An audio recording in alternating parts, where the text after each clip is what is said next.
Welcome back, everybody. This is Eric and Chad here with Iraq Veteran 8888. Today we have another gun gripe episode for you, and we kind of touched on this subject a little bit here and there, but we haven't really done a full video on it. So I thought it would be really cool to discuss this really big culture shift that is occurring with the gun world, right? We've got a lot of first-time gun buyers and a lot of people who have never thought about owning a gun until recently, and a lot of folks are coming out of the woodwork and purchasing guns and stuff. And we'd like to kind of address those people directly and just kind of talk about the cultural shift in general. Before we get into today's video, I definitely want to thank the folks at SDI for supporting Gun Gripes. If you're interested in learning about firearms technology, gunsmithing, reloading, or getting anything in the way of higher education, they're definitely a good group of people to look into. Get that GI Bill working for you and get yourself some pertinent job education for your career in gunsmithing. All right, so we're going to break into this subject a little bit. And we've talked about it a bit, but there is a big shift that's occurring. There is. I mean, recently with all the coronavirus scare across the entire country, I mean, we're here right now in April, and, everything's kind of been going on since earlier this year in about January when we first started really hearing about all this mess. April 8th, to be sure. So that is the day of filming of this video, April 8th. Right. You guys are probably watching it in the future. Oh, the future. Does that make us time travelers? Maybe it does.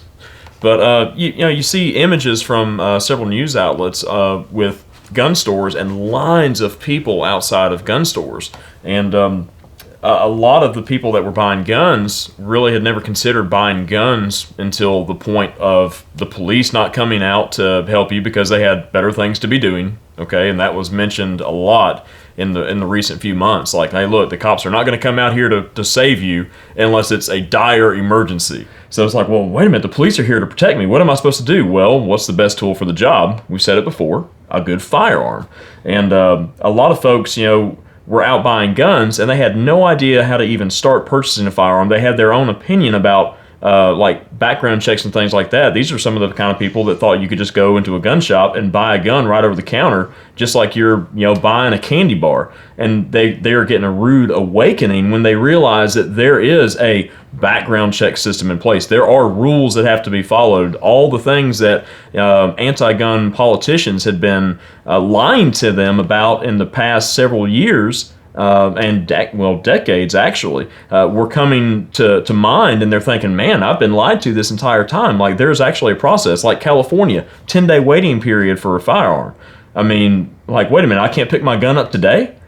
And then, you have all the NICS background checks delays because the system is just getting flooded. I mean, in March, there was a record number of NICS background checks performed for firearms purchases, 3.74 million, up like 900,000 over the previous month in February this year, 2020.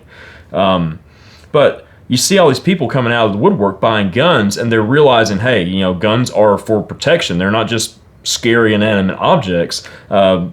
So there is definitely a shift there. You're bringing anti-gunners into the fold who want to protect themselves and their families and their communities, and they're going out and becoming first-time gun owners.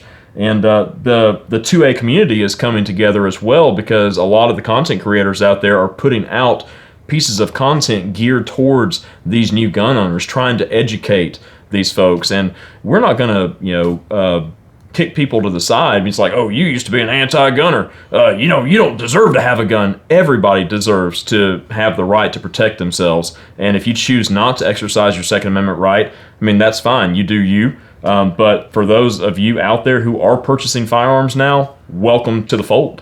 I mean, yeah, you're right. And look, if you're one of those people that have been on the fence about owning a gun, and now you finally, took the steps and purchased a gun, don't let anybody shame you. I know that there are a lot of people, probably even in this comment section, that are gonna, give you crap about, not owning a gun sooner or whatever.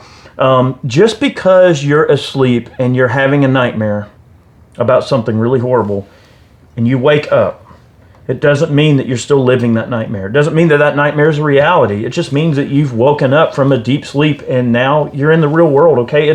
It's perfectly okay for your perspective to be challenged and your narrative to be challenged, and for your personal views about the world at large to be challenged, right? It's one of the things that makes our country so great is our ability to challenge authority when they need to be challenged. A real patriot, in my opinion, who really loves their country, will call the country out when they're wrong. And it's completely okay to say, you know what, I don't agree with this narrative, and I'm going to be a free thinker and try to really dive into the where's, why's, how's, and all of the what ifs of why this thing is occurring, you know. And it's perfectly okay to go, wow, you know, I've been conditioned my whole life to believe that the police are always going to be there to protect me. Okay, and now they can't protect me. It's okay to think that the police are supposed to protect you. It's also okay to realize, you know what, their job isn't to protect us, and they're not actually even required to protect you. They don't have to. They're not beholden to that. Now, there are a lot of really good police officers out there that would obviously put their neck out for people to help them. Of course, there's good ones out there. But as they say, the road to the grave is paved with good intentions.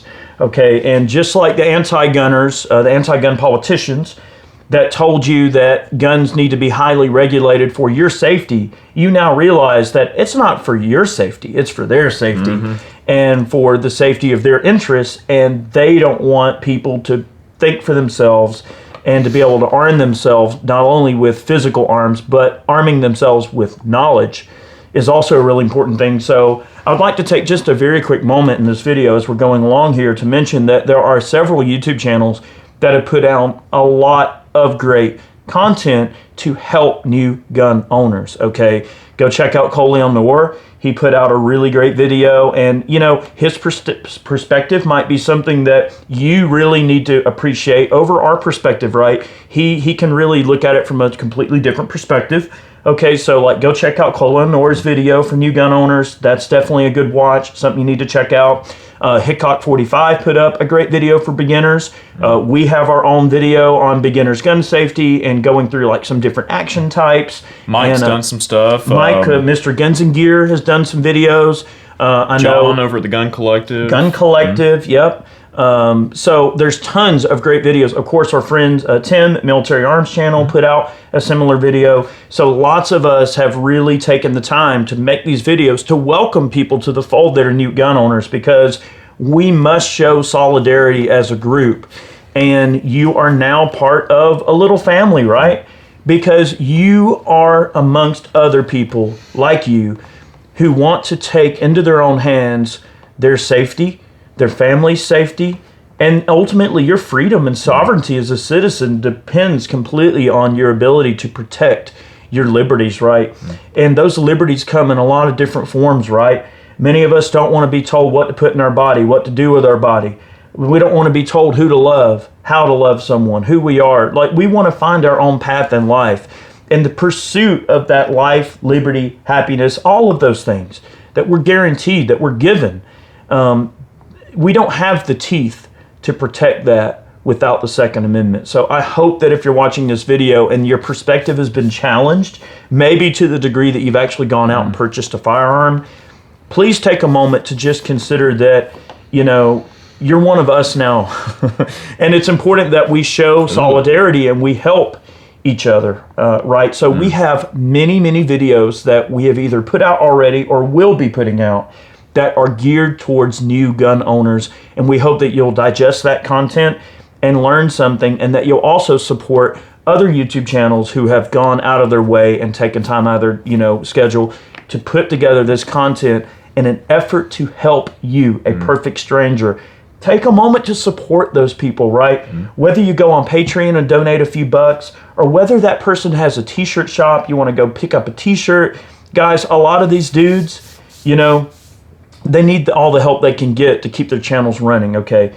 So it's probably not a bad idea if you are one of these new gun owners and you want to support some of these guys that are putting out this content, obtain the knowledge, learn what you can, better yourself, and then support those people that are supporting you, right? Because we're all in this fight together. And I don't mean that to be like a shameless plug or a pitch, but it's not just me. Like, if you hate my videos, don't support us. But if you like one of the content creators that I sent you over to and you go, wow, that's a great video, these guys sucked, then support them. That's fine. I don't care who you support. But it's important that we come together and support each other in this time when we have a lot of new gun owners in the fold, and we're all really trying to make sure that we do right by you guys. And you understand that we're not the monsters that the media makes us out to be. Mm-hmm. Absolutely.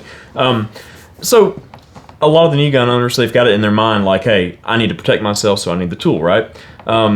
That's a good start, but then you start thinking about the bigger picture. Just recently, the one of the directors or something of the, who was this guy? Matt Ryan? What was the guy's name? Oh, I saw this article. With the World Health Organization. This was just yesterday. Yeah, Mike Ryan, WHO's Executive Director of Emergencies Program. So he basically came on and said that, hey, you know, the work of individual nations, okay, in it's kind of putting out these emergency declarations and such and keeping people like, okay, just stay in your home, like try not to go out for things unless they're essential and whatnot, trying to combat the spread of COVID-19, right? Well, now they're saying, oh, well, that's great, but now the virus is being pushed into family units, okay? So you may have to go in and take out sick family members and put them in quarantine, like in a dignified manner. So they're talking about basically ripping people out of their homes and taking them into isolation somewhere. No, that doesn't sit well with Americans. That's not going to happen here. And if it does, there's going to be some hell to pay for sure. And before that, there was somebody, I think it was from the WHO. I was trying to find the article. I'd lost it on my computer here the other day, but there was some representative somewhere or another calling for a world government to help combat the virus because the countries on an individual basis were not doing a good enough job. Like, are you kidding me? Like, I mean, all you New World Order conspiracy theorists out there and stuff like that, that's some scary crap to think about. Like, hey, let's just use this virus as an excuse to, you know, let the UN control the entire world or something along those lines.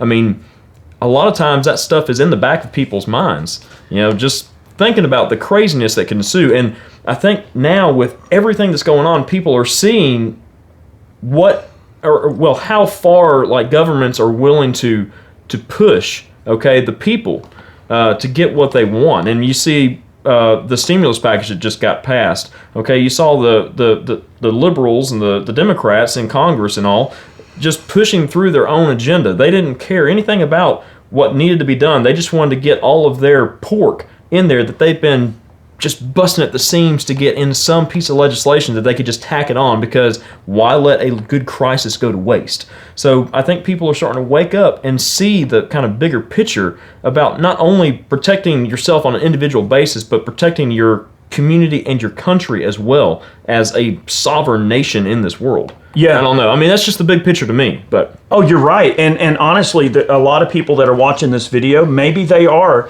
people that were previously somewhat anti-gun or maybe on the fence, and now they're watching this video with a bit of a renewed perspective, and they're thinking, you know what, I may not agree with this government, that government, this side of the fence, whatever, or this political affiliation, but I think we can all agree that we should protect ourselves, right? Absolutely. I mean, that's a commonplace identifier that we can all get behind, right? I mean, it doesn't matter what your political perspective is, what your race is, if you're gay, if you're straight, any of those detractors that society uses to spread people apart, right, and to divide people. You know, it's all safe to say we want to protect our families and our homes and our communities, and that there is an overlying general distrust of the establishment.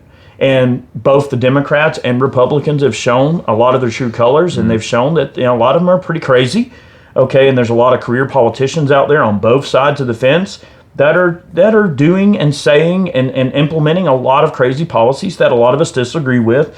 So it's almost becoming an us versus them type of situation. It's no longer Republican versus Democrat or this side versus that side. Mm-hmm. There's a lot of people that are more in the middle in terms of their politics that think both sides are crazy. Yep. Okay, so this thing that the World Health Organization is talking about, okay, why is it an issue? Well, it's an issue because of the Fourth Amendment. So you hear people talk about the First Amendment, Second Amendment. We have a lot of different things, right? Fourth Amendment, okay, deals with search and seizure. Okay, let's read the Fourth Amendment. The right of the people to be secure in their persons, houses, papers, and effects against unreasonable searches and seizures shall not be violated, and no warrant shall issue but upon probable cause, supported by oath or affirmation, and particularly describing the place to be searched and the persons or things to be seized. So they have to have a specific reason, probable cause. You had to, broken a law, a warrant has to be issued. There's a complete system of checks and balances, both within the law enforcement aspect of things. Okay, laws get broken, that's understandable. We are a nation of laws, whether we like it or not. And although I disagree with lots of laws because they're victimless crimes, we do live within a nation that's comprised of laws. We are a nation of laws. It's how we run, right? And unfortunately, there are a lot of laws on the books. But however, that's why a lot of us within the gun community also have a lot of issues with things like red flag laws.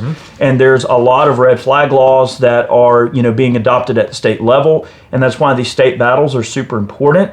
If you're a new gun owner and you really love that newfound protection that you have and that feeling that you have of being protected, you should definitely oppose red flag laws in your state. Use that momentum you have now and that we collectively have together to let all of the elected representatives know that you hate red flag laws and you think they're a terrible idea and you do not want red flag laws in your state, because red flag laws ignore due process. You're basically subject to a phantom court that you cannot attend, and your property can be seized without just compensation, without proper search and seizure, without, it is a violation of your Second Amendment rights, your Fourth Amendment rights, and in a lot of ways it's a violation of your First Amendment rights, because you actually are not given the ability to face your accuser and speak your mind against your accuser. You don't know who your accuser is. You don't know why they came after you. And then what they rely on is to be able to take all of your guns, and then later you have to fight to get them back. Do you think that a court that would actually take your guns without due process is going to treat you fairly in terms of getting your guns back and clearing your name? That's not how the system works. It ignores checks and balances. It ignores due process. And it basically weaponizes the system against honest people. Okay, so that's the issue. And in the First Amendment regard, it also makes some people afraid of speaking out against certain situations or against certain people, or it actually infringes on the First Amendment as well, because people might be afraid to let people know they're a gun owner, right? In passing, and let's say I worked at a job and a few of my coworkers were gun people, right? And occasionally we decide to talk about guns at work, in between or in the break room or something. All it takes is for one anti-gun employee to hear, oh, they were talking about guns, I feel threatened, and all of a sudden it becomes a potential red flag issue, right? So it actually gags people from a 1A standpoint, because they're afraid to simply just talk about their interest and to mention gun ownership to other people, even if it's in a constructive manner, just like we're having this conversation right now. You tuned into this video, so you came to us. You're here because you want to hear what we have to say. That's all good and fine. But an unsolicited 1A regarding 2A, right? If you just overhear a conversation, all you heard was, I bought a new pistol, and you suddenly just jump the gun and think, oh my God, he's going to, commit workplace violence, or they're going to go shoot up a school, and people jump to all these erroneous conclusions, and then they want to go, red flag, red flag. So see, the system is set up to weaponize each other against us, and that system has zero validity and zero clout if we don't weaponize the police against us, right? We don't need to be nanny state telling on every little person for every little stupid thing and using it as a political goalpost that we can move just because we simply hate guns and we don't think anyone else should have them because we don't want to have them. Or there's a perspective where people in the anti-gun world don't want to own a gun because they don't feel like they're competent enough to own a gun. So since they know they shouldn't have a gun, you shouldn't have one either. And they're going to use any mechanism or any form of political weaponization to remove your ability to own guns. And red flag laws are a very scary and deliberate way in which they can weaponize that force against you. Absolutely. But the stigma about gun owners comes from media disinformation.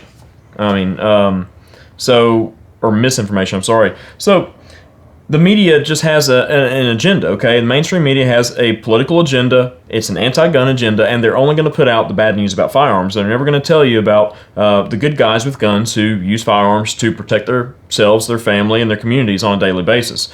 They're not going to tell you about the black scary rifles that are used to thwart crime across the country on a regular basis. They're only going to show you the high-profile crimes that people commit with these particular tools, and they are just that. They are just tools.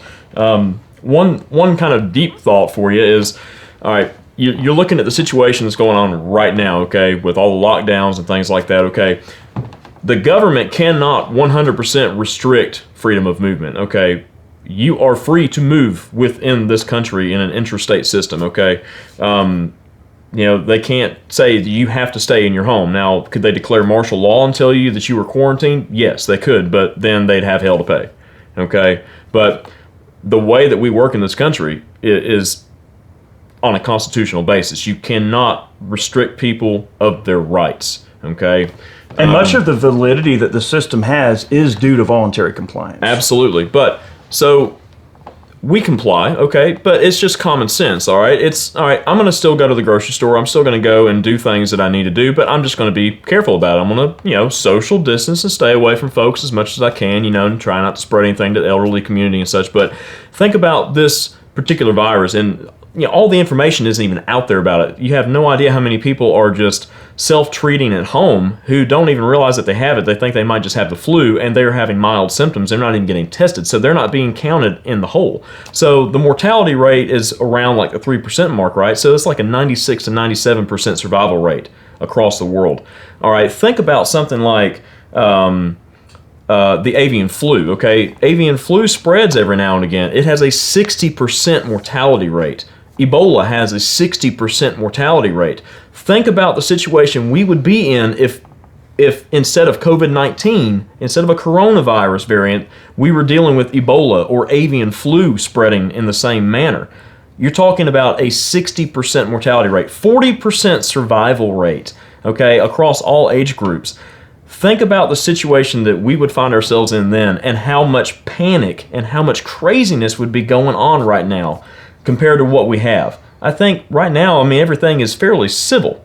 It is. But I really hope that this situation gets people who would otherwise not really be thinking about firearms ownership, the Second Amendment, what it really means, self-reliance, self-preparedness, okay, just kind of being ready for different situations that might come up. There was an interesting article on the truth about guns that was titled, we'll link to it in the description box below here, but it says, I'm one of those anti-gun people who just bought his first firearm, okay, and it just goes on to talk about a particular individual who previously, a few weeks ago, would have just been staunchly anti-gun, and if you had mentioned gun ownership, you'd be like, ooh, bad, but they went out and saw everything that was going on and decided that they wanted to protect themselves. The article is a good read, and there are numerous people out there that are in this same exact situation.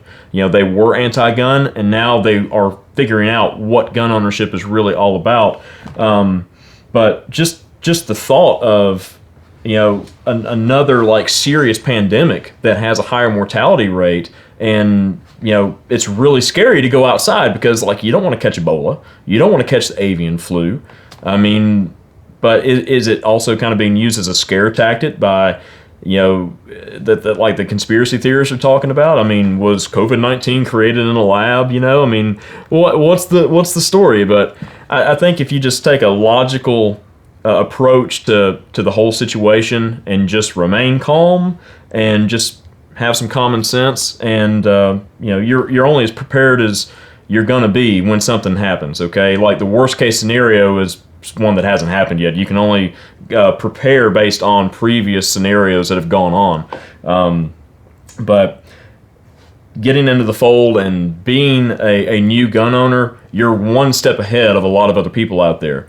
And I think, too, that the more gun owners that we have, the more people that respect the Second Amendment and truly understand what the Second Amendment's about will understand what the Constitution is more about and get into that more freedom, liberty-minded outlook on life as a whole, and not be so partisan in their beliefs and their feelings about just living in America as a whole. But anyways. Oh, I think you're absolutely correct. I mean, it is healthy for our perspective to be challenged.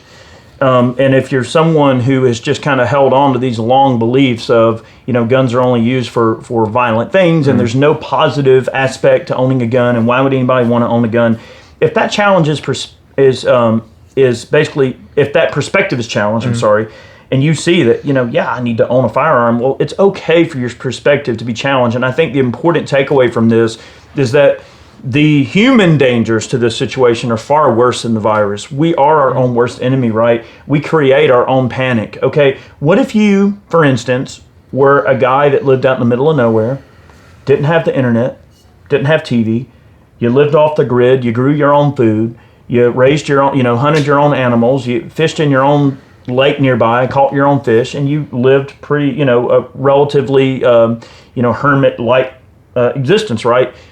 If you didn't know that this thing existed, well, you wouldn't be angry about it. You would just live your life like you lived your life. So we are our own worst enemy, and this information spreads so quickly and gets people all riled up. And of course, with like the daily tallies of people that die and people that get it, I mean, it scares people, and it makes people have their finger on that pulse so much that they pay so close attention to something that it consumes them, right? And that transfer of information is healthy. Like, it is cool that we can get information so quick, that we can communicate with each other, but it also does make the world a lot smaller. And that can be kind of scary sometimes, to live in a world that almost doesn't have borders in the sense of information flow, in the sense of all these things. So if you're a new gun owner, I guess what I'll leave you with is welcome to the fold. And it's just important. Get some training. Learn safety, make sure that you take the time to learn about what you're dealing with and understand that it is a responsibility, and that it is a life-saving measure. And look, if you're watching this video and for whatever reason you're this far in the video and you aren't convinced, at least please, at a minimum, get into some medical equipment, get a little bit of medical training. That would go a long way in helping in the long run, right? Get a good blowout kit. Even if it's just a boo-boo kit, that's a good thing. Maybe purchase some body armor. That's a completely passive way to protect yourself. You don't have to own a gun to own some body armor and some medical gear, okay? A couple of tourniquets, some blowout kits, some bandages, A-splints, whatever, some MPAs, knowledge on how to use them. Even if your blowout kit just includes some liquid IV, to hydrate with, or anything like that. Dramamine if you're out on the boat, sting kits, anything like that, snake bite kits.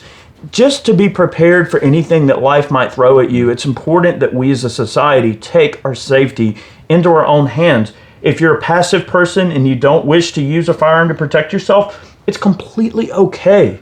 Just don't get into a situation where you want to restrict other people just because you don't want to take on that active role, okay? It's okay to not want to own a gun for whatever your reasons might be. Just don't make a big deal about other people wanting to own a gun. I think that's only the fair thing to do. And as a society, I believe that we have gotten into some really scary perspective, right? Because it's not enough that I simply accept your lifestyle. I have to participate.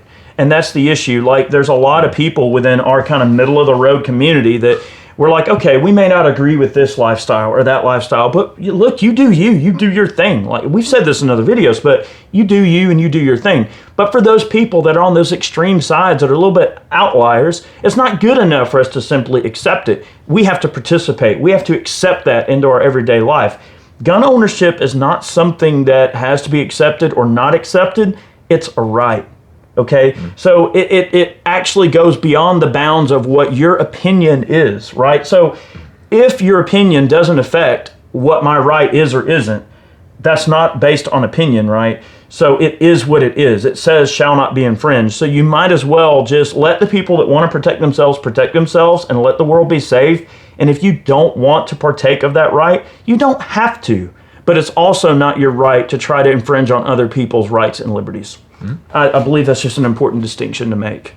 I think so. I mean, I think pretty much the last thing that needs to be said is, all you new gun owners, welcome to the fold, like we said earlier in the video. And, to the anti-gunners out there who have kind of had a change of heart, about their outlook on the Second Amendment and gun owners as a whole. Thanks for coming over to the side of common sense, more or less. I mean, and logic, because a lot of times, just the anti-gun mindset is one of just illogical behavior.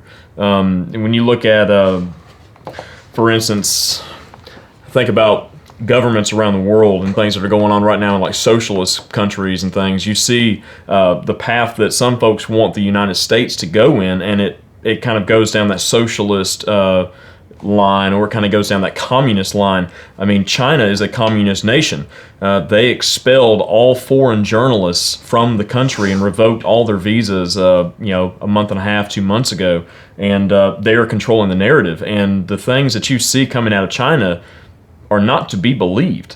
And that's what you get under communism. I mean, they were welding people's doors shut in Wuhan to keep them inside. I mean, think about something like that going on here in America if, the police forces and such, or the military under martial law was coming around and boarding people up in their homes and keeping them locked down in their houses. We would definitely be having a civil war on our hands right now, this very moment, because we are an armed populace. The Chinese are not an armed populace. Guns are restricted over there. They don't have a Second Amendment. There are many countries around the world that do not have any sort of constitutional protections for private firearms ownership. And we are very blessed to live and grow up in this country and be a part of this country. And it really hurts me to see people out there who would burn the flag and just spit upon the United States as a whole, and basically spit upon their other countrymen. And I hope that a lot of people that are seeing what's going on out there in the world, seeing what's going on in the United States, and are having a change of heart about their feelings and their opinions about certain matters, especially firearms ownership and the meaning of the Second Amendment. I hope that they keep on that same mindset and kind of let it grow into other parts of their lives and other opinions that they might have about other aspects of politics and things like that as well. But that's just my hope. One can dream. So I completely agree, and I hope that we can get back eventually to a time where people are proud to be Americans. When patriotism is just a widespread thing, that everyone just accepts that America is great, and that we're great, and that our country is awesome, and that feeling of patriotism is back again. And I feel like it's waning, that the general feeling of patriotism doesn't exist in this country like it did 20, 30 years ago. I want to see that come back. I want to see patriotism be a mainstream thing again, and for all of that to come full circle. Okay, so guys, thank you for watching today's video. We really appreciate the support. Those of you who purchase man cans over on our website, those of you who purchase t-shirts over on Ballistic Ink, those of you who support us on Patreon, thank you so very much for seeing value in what we do. I know I say it all the time, but I mean it so much right now. Things have been really hard for a lot of us, and I know many of you are unemployed and going through really tough patch right now with employment. So I really appreciate you guys supporting what we do, and also getting to that grind and getting through life and surviving, I know is really tough, and we all have to do what we can to contribute to the society at large, and to do the best that we can to keep ourselves occupied, in many cases employed. And I know that everybody is fighting a really their own personal fights, and I appreciate you guys for staying true to yourselves and your country and to each other.